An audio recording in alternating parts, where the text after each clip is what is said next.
Bismillahirrahmanirrahim. Assalamualaikum warahmatullahi wabarakatuh. Waalaikumsalam warahmatullahi wabarakatuh. Alhamdulillah, salatu wassalamu ala rasulillah, amma ba'd.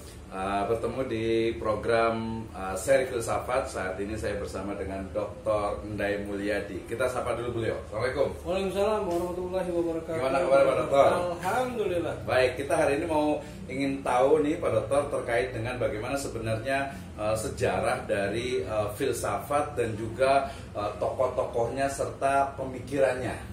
Silakan Pak Dokter. Terima kasih Pak Dr. Wisnu. Ada satu pertanyaan dalam filsafat. Mengapa kita belajar filsafat? Tuh. Nah, tentu jawabannya masing-masing orang akan berbeda. Yeah. Setidaknya ada 3 jawaban. Yang pertama, ada orang yang menolak untuk belajar filsafat. Ada. Yang kedua adalah ada kelompok orang yang menerima untuk belajar filsafat, tapi pilah-pilah. Oh, dipilih-pilih ya. Yang ketiga adalah ada kelompok orang yang mau belajar filsafat dan memang dia betul-betul mau belajar filsafat. Nah, tentunya pada kesempatan ini saya mengharapkan kepada semua pendengar, kepada filsawan dimanapun berada, tentunya adalah pilihan yang ketiga yang paling baik. Oh, yang ini ketiga, adalah ya? Karena ini adalah ilmu pengetahuan. Jadi kita terima dulu filsafat apa adanya. Baru nanti kita kemudian koreksi hal-hal mana sajakah yang memang tidak sesuai dengan yang kita yakini. Kayak seperti itu. Jadi pertanyaan dan jawabannya seperti itu. Ya. Kayak seperti itu. Jadi kehadiran filsafat pada saat ini itu dapat dipastikan dapat membuka pikiran kita. Dapat membuka pikiran kita kepada keinginan kita untuk mengetahui sesuatu yang benar. Ada 3 hal pokok dari pikiran kita untuk yang benar itu. Maka kebenaran itu harus bersifat koherensi, harus bersifat korespondensi, dan harus bersifat pragmatis. Artinya apa? 1, bersifat koherensi. Jadi bersifat koherensi itu adalah apa yang kita yakini benar itu bahwa memang itu sesuai dengan kenyataan yang ada. Itu benar, ya, sesuai dengan teori-teori yang ada. Kalau korespondensi itu ternyata setelah diamati lebih jauh, itu korespondensi adalah kebenaran A itu diakibatkan oleh kebenaran B. Atau lebih kita kenal hari ini adalah variabel X dan variabel Y. Kebenaran itu. Yang ketiganya adalah bersifat pragmatis. Jadi kebenaran itu memang harus dibuktikan dengan sebuah ilmu pengetahuan yang sekarang sedang kita geluti. Oke, seperti itu ya. Jadi ada 3 teori kebenaran tentang yang kita dukung untuk mendukung filsafat: koherensi, korespondensi, dan pragmatis. Nah, kita belajar filsafat artinya kita belajar mengenali sejarah masa lampau orang. Sejarah masa lampau orang dan sejarah masa lampau orang itu berpikir sampai seperti apa. Gitu. Untuk mengembangkan peradaban pada zamannya. Katakanlah dalam catatan sejarah itu filsafat itu dimulai pada abad 6 sebelum Masehi. Artinya adalah bahwa filsafat itu dalam catatan sejarah dimulai atau populer 600 tahun sebelum kelahiran Nabi Isa alaihissalam. Kalau kita jumlahkan dengan sekarang 2024, berarti hari ini kita mempelajari pikiran orang yang sudah dicetuskan 2600 tahun yang lalu. Ya, 2600 tahun yang lalu. Makanya kalau kita sepakat bahwa belajar filsafat itu kita terima apa adanya, pertanyaan selanjutnya adalah apakah masih ada relevansi pikiran orang 2600 tahun yang lalu dengan kondisi saat ini? Nah, tentunya ini harus kita sama-sama renungkan. Kita mulai sejarahnya filsafat itu, kita mulai sejarahnya pada tokohnya, tokoh filsufnya itu adalah Thales. Thales, ya. Thales itu di Athena sana, di Yunani sana. Dari negeri Miletos, dari daerah Miletos. Thales pada abad 6 sebelum Masehi. Nah, Thales itu adalah orang yang berpikir, orang yang merenung, orang yang mengobservasi keadaan di sekelilingnya. Dan Thales itu ingin mengetahui bahwa zat paling utama atau asas apa sih yang menyebabkan adanya manusia dan alam semesta. Jadi asas apa yang utama? Kemudian Thales berkeliling kota Athena dan ke yang lainnya. Maka ditemukanlah oleh Thales itu bahwa setiap orang yang minum air dia hidup, dan setiap orang yang tidak minum air dia mati. Nah, gitu. Berarti untuk saat itu Thales membuat sebuah keyakinan bahwa air itu yang menyebabkan kehidupan dan menyebabkan kematian. Oke, Thales ya. Jadi Thales. Jadi dia menyebabkan kehidupan dan dia menyebabkan kematian. Seluruh makhluk yang ada di bumi ini yang Thales temui itu pasti memerlukan air. Semakin bertambah pula keyakinan Thales saat itu bahwa makhluk hidup itu berawal dari air. Oke, seperti itu. Manusia minum air hidup, manusia tidak minum air mati. Kambing minum air hidup, kambing tidak minum air mati. Pohon pisang misalnya, kalau di Athena sana ada pohon pisang itu, dialiri air hidup, tidak dialiri air mati. Pohon bambu, kalau ada pohon bambu di Athena sana gitu kan, dialiri air hidup, pohon mati dia dialiri air mati, pohon bambu itu. Jadi semakin besarlah keyakinan Thales bahwa awal muasal daripada makhluk hidup saat ini itu adalah manusia, kata Thales. Apa namanya? Air. Termasuk juga manusia. Karena konsennya terhadap manusia, maka yang dibahas itu adalah manusia. Jadi kalau begitu, manusia berawal dari air. Kayak seperti itu. Nah, ternyata macam-macam air itu kan banyak.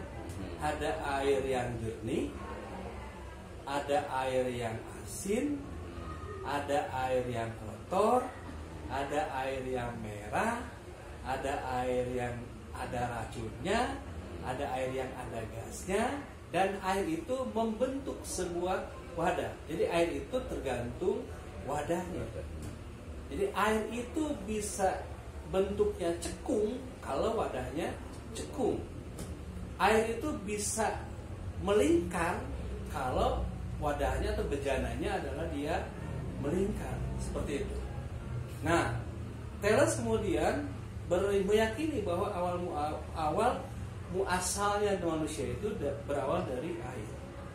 Pertanyaan selanjutnya adalah, karena filsafat itu adalah sebuah rangkaian pemikiran yang kritis, perenungan yang mendalam sampai kepada akar-akarnya. Pertanyaan selanjutnya adalah, apakah itu air? Terus kemudian menjawab bahwa air itu adalah benda yang dapat menghidupkan manusia, benda yang dapat mematikan manusia. Itu kesimpulannya seperti itu. Jadi definisi daripada air itu seperti itu. Nah, selanjutnya pertanyaannya adalah, mengapa ada air yang berbeda? Ada yang berwarna coklat, berwarna merah, asin, dan seterusnya. Kemudian Thales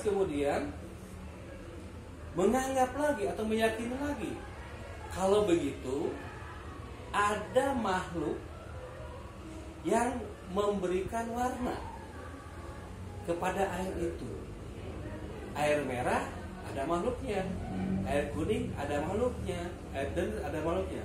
Tetapi seluruh makhluk-makhluk itu harus tunduk kepada satu makhluk yang paling kuat, yang menciptakan air dan memelihara air. Karena pada saat itu yang paling mudah digambarkan adalah diksinya manusia. Manusia bisa mengubah warna air, manusia bisa memelihara air, manusia bisa membuat sumur sehingga air itu ada. Maka Thales saat itu berpikiran bahwa yang mengelola air itu adalah manusia. Kemudian yang mengadakan air juga tentunya adalah manusia. Pertanyaannya adalah, apakah orangnya sama? Untuk sementara waktu, orangnya itu adalah sama. Kalau begitu, di manakah orangnya yang mengelola itu? Nah, karena Thales tidak mampu mendapatkan di mana orangnya, tetapi Thales mengatakan bahwa itu ada satu makhluk, satu zat yang memang mengendalikan air. Maka yang paling mudah itu pada zaman itu disebutlah dewa. Dewa air. Disebutlah dewa air. Maka kalau begitu, manusia itu harus tunduk kepada dewa yang mengatur air. Ya seperti itu ya. Nah, ini pikiran Thales ini wajar sekali terbentuk seperti itu. Karena Thales itu berada hidup pada abad 6 sebelum Masehi. Dan Nabi Yunus alaihissalam itu hidup pada abad antara 7 dan 8 Masehi, sebelum Masehi. Nah, setelah Nabi Yunus tidak ada di abad ke-7, abad ke-6, abad ke-5, abad ke-4, abad ke-3, abad ke-2, abad ke-1. Nah, pada abad ke-1 itu ada lagi seorang nabi namanya Nabi Zakaria alaihissalam. Pada abad ke-1 tahun 95 lagi. Sebelum Masehi ya, sebelum Nabi Saleh. Jadi di situ ada kekosongan nabi dalam catatan sejarah karena belum ditemukan adanya nabi ya. Jadi ada kekosongan nabi kalau dalam keimanan kita gitu ya, keimanan kita. Jadi Nabi Yunus itu adalah nabi yang ke-22, 23 Nabi Zakaria, 24 Nabi Yahya, berarti 21 ya. 21 Nabi Yunus, 22 Nabi Zakaria, 23 Nabi Yahya, 24 Nabi Isa alaihissalam, 25 Nabi Muhammad sallallahu alaihi wasallam. Nah, rentang waktu antara Nabi Yunus sampai kepada Nabi Zakaria, pembawa risalah kebenaran dari Tuhan yang Maha Esa, itu terputus. Sejarahnya itu tidak ada catatan sejarah. Nah, tidak ada catatan sejarah. Ya, seperti itu. Jadi selama 500 tahun itu tidak ada nabi yang tercatat dalam sejarah. Gitu seperti itu.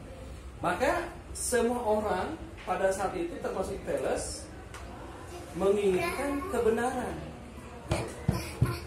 Dan Thales itu kemudian tidak bisa bertanya kepada orang yang ditunjuk oleh Tuhan, orang yang benar. Maka Thales kemudian mencari kebenaran itu lewat pikirannya, lewat rasionya, lewat anggapannya. Nah, bahwa keyakinan Thales itu, air itu dapat atau mengawali kehidupan manusia dalam sisi filsafat itu kita sebut dengan ontologi. Jadi keyakinan dasar itu ya seperti itu. Nah, kemudian Thales itu dari mana tahunya bahwa manusia itu berawal dari air?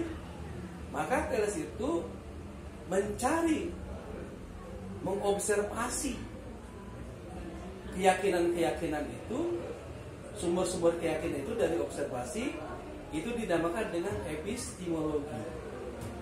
Nah, selanjutnya adalah apa kegunaan pengetahuan bahwa manusia berawal dari air itu disebut dengan aksiologi. Ya, seperti itu. Banyak hal kegunaan air terhadap manusia. Jadi dapat kita duga bahwa manusia itu memiliki sifat seperti air. Jadi manusia itu memiliki sifat seperti air. Air itu jernih. Dan manusia juga bisa memiliki sifat yang jernih. Artinya manusia bisa memiliki sifat berpikir dengan jernih. Air itu bisa juga kotor karena ada sumber lain yang mengotori air itu.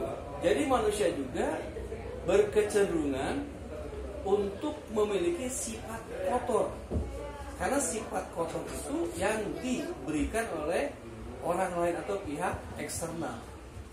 Kemudian air juga bisa dapat untuk menghanyutkan benda-benda lain.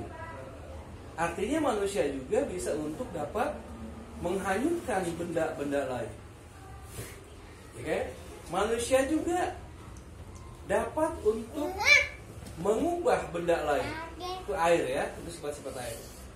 Jadi kalau begitu, dugaannya adalah bahwa ketika manusia diyakini berawal dari air dan kita meyakini pikirannya Thales, kalau begitu manusia juga memiliki sifat-sifat air. Ya, seperti itu. Selanjutnya sifat air yang mana lagi? Air dapat mematikan api. Kalau kita tarik kepada sebuah kenyataan hidup, misalnya dalam kehidupan zaman sekarang, bahwa manusia itu dapat meredam amarah orang lain, dapat meredam amarah sendirinya.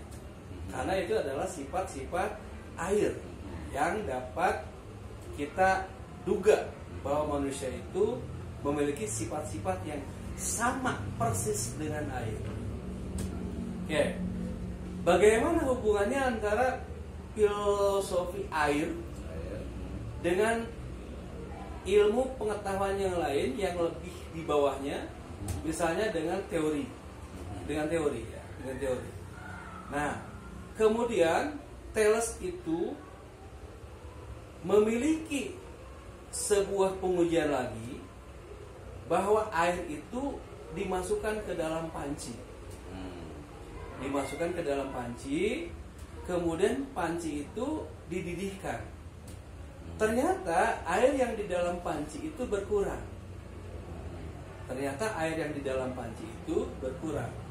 Jadilah dia gelembung. Kemudian kalau begitu, air itu terdiri dari gelembung dan air itu sendiri. Nah, kalau begitu artinya apa? Dalam diri manusia itu juga pasti memiliki dua sifat seperti air. Sifat gelembung dan sifat air itu sendiri. Maknanya apa? Kalau sifat gelembung itu dapat dimaknai adalah ketika manusia itu terbakar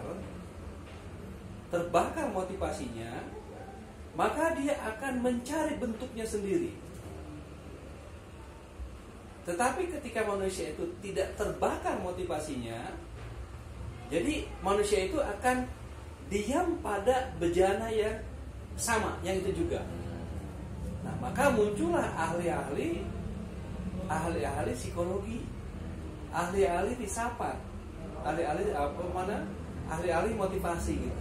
Nah, ternyata kalau begitu, filosofi itu dapat mengilhami tumbuhnya ilmu psikologi dan ilmu motivasi. Seperti itu tadi.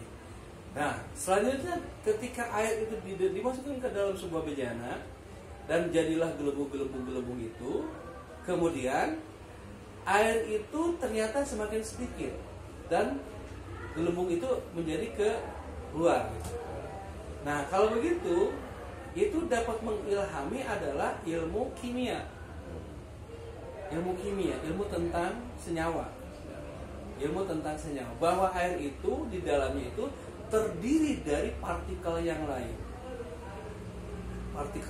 jadi yang berbentuk gelembung. Saat itu belum disebutkan adanya O2 atau O gitu kan, atau karbon dioksida gitu, belum ditemukan lah, hanya gelembung saja gitu. Nah, memang kalau diyakini seperti itu, sampai hari ini masih diperlukan filsafat tentang air. Supaya apa? Supaya ilmuwan sekarang itu meneliti sifat air yang dibutuhkan untuk pengembangan kepribadian orang. Misalnya dalam sekolah, guru gitu ya. Nah, guru itu adalah harus mengetahui sifat-sifat anak muridnya satu persatu. Nah, yang paling mudahnya adalah kita belajar filsafat tentang air. Nah, menurut Aristoteles, filosofi yang belakangan itu, bahwa ketika kita belajar air, kemudian belajar sifat-sifat air, kemudian itu dipakai untuk mengeneralisasi murid-murid kita di sekolah, itu namanya metode deduktif. Berpikir dari umum yang air, sifat umum yang air, kepada sifat umum anak-anak didik kita. Ya seperti itu. Nah, kalau begitu, bukan berarti guru itu harus mengenal seluruh air, bentuk air, zat air. Tapi guru itu harus mengenali sifat-sifat dari air tersebut, gitu ya. Jadi kalau zaman dulu itu ada yang disebut dengan 8 brata, hasta brata, 8 penjuru angin. Itu yang dipakai pada zamannya Pak Harto. Jadi kepemimpinan itu harus mengikuti hasta brata. Brata satunya ada, diantaranya adalah air. Jadi pemimpinnya itu harus memiliki sifat seperti air. Kapan dia teduh, kapan dia dapat menenggelamkan orang, kapan dia menghidupi orang, kemudian kapan dia untuk berubah kepada bentuk lain, kapan dia akan membagikan dirinya kepada orang lain. Kira-kira seperti itu, sifatnya seperti itu. Termasuk guru juga sama. Ketika guru atau dosen belajar ilmu pengetahuan, setelah didapatkan dengan jerih payah, ilmu pengetahuan itu diberikan kepada muridnya, ya, diberikan kepada muridnya. Nah, dalam pandangan filsafat itu adalah seperti air yang mengalir dari guru kepada muridnya.